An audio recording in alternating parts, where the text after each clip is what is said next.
SR shopping mall తో సంక్రాంతి లక్ష్మి మీ ఇంటికి పండగ కళ సరికొత్త కలెక్షన్స్ మీకోసం ఎస్ఆర్ షాపింగ్ మాల్ అందరికీ సంక్రాంతి శుభాకాంక్షలు. కానీ సార్ యూజువల్లీ ఇంత కేర్ తీసుకోవడం అనేది ఇంత ఆక్యుపైడ్ థాట్స్లో కొంచెం కష్టమే. మీరు చాలా ఈజీగా హ్యాండిల్ చేస్తున్నారు, కానీ ఇన్ని పనులు ఉన్నప్పుడు ఇంత కేర్ తీసుకోవడం, ఇంత కాన్సన్ట్రేట్ చేయడం, అది డైలీ కాన్సన్ట్రేట్ చేయడం అనేది కొంచెం కష్టతరమైంది. బట్ గాడ్స్ గ్రేస్ మీరు చాలా చక్కగా చేస్తున్నారు. నేను లాస్ట్ టైం వచ్చినప్పుడు కూడా ఒక క్వశ్చన్ అడుగుదాం అనుకున్నాను. ఇప్పుడు ఆ టైం వచ్చింది. లైఫ్లో ఒక పాయింట్ తర్వాత కొన్ని వాటి మీద అన్ఇంట్రెస్టెడ్ అవుతాం. చూసాం కదా, చేసాం కదా, ఇన్ని రోజులు చేస్తున్నది కదా, ఆ రొటీన్ అనేది కొంచెం మనకి దాని మీద మక్కువ పోయేలా చేస్తుంది. మీకు అలా మక్కువ పోయిన ఆస్పెక్ట్ ఉందా లైఫ్లో? ఎప్పుడు కూడా నువ్వు చెప్పే దాంట్లో నా ఆన్సర్ ఉంది. ఇంగ్లీష్లో దీంట్లో ఎకనామిక్స్లో ఉంటుంది, లా ఆఫ్ డిమినిషింగ్ యూటిలిటీ అని. ఫస్ట్ ఇడ్లీ తిన్నప్పుడు చాలా ఆనందంగా ఉంటుంది, రెండో ఇడ్లీకి ఆకలి తిరుగుతుంది, మూడో ఇడ్లీకి వద్దు అనిపిస్తుంది. So it all depends on how much you want to take eat. నేను ఒకటేంటంటే మద్రాస్లో పుట్టాను, ఒక మంచి అఫ్లూయెంట్ ఫ్యామిలీలో పుట్టాను. I enjoyed everything from cars to pubs to అప్పట్లో ఫస్ట్ డిస్కోథెక్స్.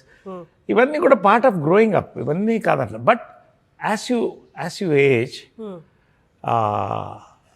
కొంత you have to first focus on your health, రెండోది family and your life around you.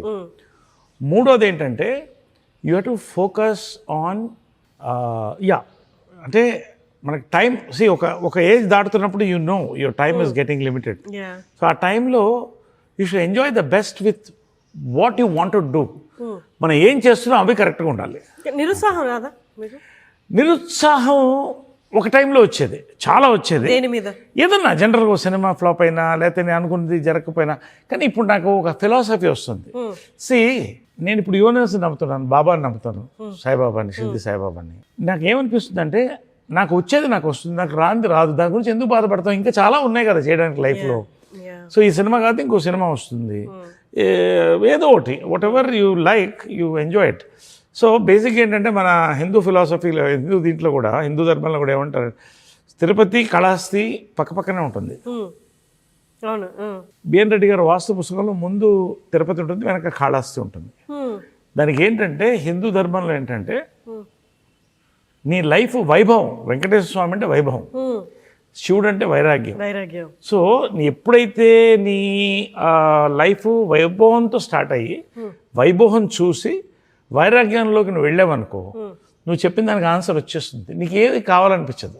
నిజంగా నాకు ఇవాళ ఏంటి, దేవుడు కావాల్సింది అన్నీ ఇచ్చాడు, పర్సనాలిటీ కానీ టాలెంట్ కానీ. మా అమ్మ, so they given everything and I taken it and దాన్ని కాపాడుకున్నాను. That is very important. So ఇప్పుడు అన్నీ చూసేసిన తర్వాత now my focus is on work, service, support, help and small whatever I like. But my major నాకు ఇవాళ ఏంటంటే నా కెరియర్. నేను ఒక టైంలో కెరియర్ని పోగొట్టుకున్నాను, నా స్వయంకృపరాధం కొంత డీవియేషన్ అవ్వడం. బట్ టుడే 60లో ఇంత కెరియర్ నాకు షూటప్ అవ్వడం, 50 years, 53rd year ఇప్పుడు. సో ఇంత రావడం నేను కోరుకున్నంత life, happy personal life, happy ఇంత వచ్చినప్పుడు ఇప్పుడు ఎలా ఉంటుందంటే ఉన్నది ఇంత దేవుడు ఇచ్చాడు కదా చాలా. సో అలాగా వైభవం నుంచి వైరాగ్యానికి వెళ్ళిపోవాలి. ఇవాళ నేను పొద్దున అంటే ఇంతకుముందు వెళ్ళిపోయేవాడిని, ఇప్పుడు నేను ఖచ్చితంగా ఎంత బిజీగా ఉన్నా అర్ధగంట పూజ చేస్తాను. నేను రాగానే వాళ్ళిద్దరికి మొక్కుంటాను, అమ్మ కాళ్ళకి నమస్కారం పెడతాను, అమ్మ టెంపుల్కి నమస్కారం పెడతాను, తర్వాత దేవుడి దగ్గరికి వస్తాను. ఈ దేవుడు లేకపోతే వాళ్ళు లేరు కదా. So through them we are seeing life. So ఇవన్నీ ఒక 20 నిమిషాలు అద్భుతంగా, ఒక 15 నిమిషాలు I pray nicely and I meditate. ఏమన్నా మంచి జరిగితే సాయిరామ్ అనుకుంటాను. మీ లైఫ్లో ఆర్థిక కష్టం లేదా ఈ నెల ఎలా గడుస్తుందా అన్న ఆస్పెక్టే లేదు కదా సార్. అంటే మీరు పుట్టింది ఐశ్వర్యంలోనే, అమ్మిచ్చారు, తర్వాత మీరు సంపాదించుకున్నారు, మీరు నిలబెట్టుకున్నారు. సో మీకు ఆర్థిక భయం అన్నది ఎప్పుడూ లేదు కదా? ఎప్పుడూ లేదు కాదు. సిల్వెస్టర్ స్టాలోన్ కూడా ఎప్పుడన్నా నేను ఆర్థికంగా కోల్పోతానని భయపడేవాడంట. అంటే నేను చిన్నప్పటి నుంచి కొంచెం బోల్డ్ డెసిషన్స్, అంటే బొకేస్ అండ్ బ్రిక్ బ్యాట్స్ అంటారు, పూల కుత్యాలు రాళ్ళని రెండింటిని చూశాను నేను. అంటే ఒక టైంలో పీక్ వచ్చినప్పుడు చిత్రం ప్రయత్నం తర్వాత నాకు సరైన రోల్స్ పడలేదు. రాసేవాళ్ళు లేరు, ఇంతమంది రైటర్స్ లేరు, గొప్ప డైరెక్టర్స్ అంటే అంటే అది కెరీర్ పరంగా భయం కదా సార్. ఇప్పుడు నేను చెప్పేది ఎలాంటి అంటే ఉన్నది కోల్పోతారని భయం కాదు. ఎగ్జాక్ట్లీ ఈ నెల సంపాదించుకోకపోతే ఎగ్జాక్ట్లీ దానికే వస్తున్నాను నేను. సో ఇట్స్ వెరీ, ఎవరితో మాట్లాడలేదు ఈ పాయింట్, ఐమ్ టెలింగ్ యూ. ఒక పాయింట్లో హైదరాబాద్ షిఫ్ట్ అయ్యాం, అంత కొత్త ప్రపంచం, చాలాసార్లు మోసపోయాను. తర్వాత డైవర్షన్ అంటే సినిమాలు ఆర్థికంగా. సో డైవర్షన్ ఒక పక్కన పర్సనల్ ఇష్యూస్, అది ఒక పక్కన ఆర్థికంగా ఏమైందంటే I wanted to go in to politics. Okay, నాకు సిద్ధాంతపరంగా ఐ ఎంజాయ్డ్, బట్ సినిమాకి దూరం అయిపోయాను. రాజకీయంలో డబ్బులు సంపాదించడం నాకు ఇష్టం లేదు, డబ్బులు సంపాదన లేదు. ఒక అడ్వర్టైజింగ్ ఏజెన్సీ పెట్టా, పీక్ వెళ్ళింది అది, peak. It was a top agency, 3 అని. తర్వాత నేను ఈ బిజీలో దాన్ని వదిలేశాను. There was a lot of confusion. And finally I sold my last house, నేను కొన్న ప్రాపర్టీని. ఉంది నాకు, ఎప్పుడు తినడానికి ఉండడానికి లేదు, ఇబ్బంది ఏం కాదు. ఒక పరిస్థితిలో there was a time that జోబులో 100 రూపాయలు ఉండడం కూడా లేకుండా రోజు కూడా ఉంది నాకు. సో ఒక డీప్ డిప్రెషన్ లాంటి ఒక టైంకి వెళ్ళిపోయి, ఎందుకో ఒక పాయింట్లో ఒక మినిట్ పార్క్లో పడుకుని ఉన్నాను ఒంటరిగా మద్రాస్లో, ఏం చేయాలి నెక్స్ట్ అని. కమ్ బ్యాక్ టు ఫిల్మ్స్ అనేది మైండ్లో వచ్చింది, సినిమాలు కళ్ళలోకి వచ్చేది. ఇది ఏ ఏజ్లో? This was around in my 30s end 40s.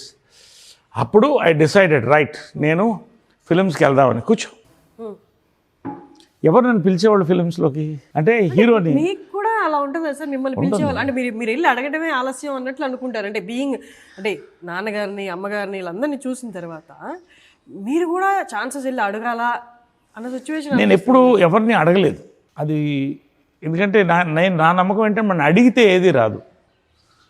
వాళ్ళకి మనం నచ్చితే మనకు కావాలనుకుంటేనే వస్తుంది సినిమాల్లో. నువ్వు ఎంత ప్రయత్నించా ఫ్రీగా యాక్ట్ చేస్తారన్నా రాడు. అలా కూడా కొంతమంది ఆర్టిస్టులు సఫర్ అయ్యారు. సో నాకేంటంటే బేసిక్గా రైట్, నాకు తినడానికి ఉండడానికి ఉంది, బట్ ఏంటి నా పర్సనల్గా ₹1 లేదు నా చేతిలో. అన్ని బిజినెస్ కోల్పోయింది, అప్పులు. I had to sell a beach house of mine.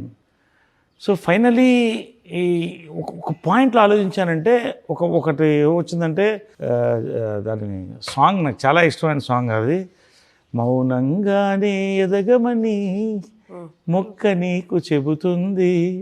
ఆ సాంగ్ దట్ అంటే అది తర్వాత వచ్చింది.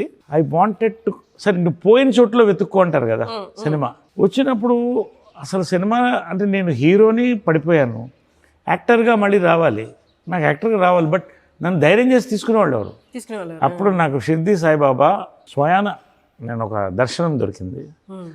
ఆ రోజు నుంచి నా లైఫ్ టర్న్ అయింది. షిర్దీకి వెళ్ళిన తర్వాత it very strange incident happened. ఒకరోజు నాకు నా ఫ్రెండ్ అతని పేరు కూడా సాయి, సడన్గా రాత్రి కొత్త Maruti van, imagine travelling in Maruti van to Shirdi. నేను మంచి కొత్త వ్యాన్ కొన్నానండి, మీరు షిర్దీకి రావాలి నాతో అన్నాడు. సాయిరామ్ అన్న వచ్చి వెళ్ళిపోయాను. అక్కడ వెళ్ళడం, బాబాని చూసి ఎయిట్ చేశాను. అక్కడి నుంచి ఒక బాండింగ్ కలిగింది నాకు బాబాతో. వాళ్ళు రింగ్ వేసుకోలేదు, ఇంకా లోపల ఉంది, హడావుడిలో తీసుకోలేదు. అక్కడి నుంచి స్టార్ట్ అయ్యి తిరిగి వచ్చాను. అక్కడ నువ్వు కోరుకుంది జరుగుతుంది అనేది దాంట్లో ఉంది, పుస్తకంలో అన్నీ ఉంది. వచ్చి కూర్చున్న చంద్రవంశం సినిమా వచ్చింది. 5 మంది హీరోలు, కృష్ణ గారు, సుమన్, శివాజీ, నేను, ఇంకా 5 మంది మొత్తం, రోహిత్. ఆ ఇంటికి 2 ద్వారాలు ఉండేది, ఫిల్మ్ నగర్ బంగ్లోకి. నేను అలా వెళితే షిర్దీ సాయిబాబా వేషం ఒక ఆయన వేసాడు. అసలు షిర్దీ సాయిబాబా లానే ఉండేవాడు. ఆయన సడన్గా వచ్చాడు. సడన్గా వచ్చి స్వామి కూర్చోండి అన్న. ఈ లోపల ఇటెవరో వచ్చారన్నారు ప్రొడ్యూసర్. స్వామి ఒక్క నిమిషం అన్న, ప్రొడ్యూసర్ వచ్చాడు. 2 ఒక్కసారి అట్ ఎ టైం జరిగింది. నాకేం అర్థం కాలేదు, చేతుల కాళ్ళు వణికిపోయినాయి. ప్రొడ్యూసర్ని కూర్చోబెట్టి, స్వామి ఆయన కూర్చోబెట్టి, ఒక్క నిమిషం స్వామిని ప్రొడ్యూసర్తో మాట్లాడితే, ఇలా చంద్రవంశం చేస్తాం, మీకు చేయాలన్నారు. తప్పకుండా చేస్తానండి అని కళ్ళలో నీళ్ళు తిరిగిపోతుంది. I went to him. ఆయన కాళ్ళకి ఎలా మొక్కాలి, ఆయన కళాకారుడు, ఏమనుకుంటాడు, కంగారు పడతాడు. ఆయన విజిటింగ్ కార్డు తెలియకుండా కింద పడింది. I just took it and took it blessing. And ఏం కావాలి మీకన్నా, నా దగ్గర నుంచి ఏం కావాలి, ఏం చేయగలను నేనంటే, ఫిలిం నగర్లో నా నాటకం ఒకటి వెళ్ళి నాటక కళాకారుడు సిద్ధి సాయిబాబా నాటకం చూశాను నేను ఆయనది, ఎక్స్ట్రాడినరీగా ఉంటుంది. ఫిలిం నగర్లో నా నాటకం వేయాలి అన్నాడు. తప్పకుండా వేస్తానన్నాను, చేస్తానన్నా. తర్వాత మళ్ళీ కనపడలేదు ఆయన. ఫిలిం నగర్లో తర్వాత సాయిబాబా టెంపుల్ వచ్చింది పైకి, మా ఇంటి వెనకాలే. ఇదే ఆ నాటకం అనుకున్నా. సుమన్ టీవీలో మీ పర్సనల్ అండ్ బిజినెస్ ప్రమోషన్స్ కోసం కింది నెంబర్కి కాంటాక్ట్ చేయండి.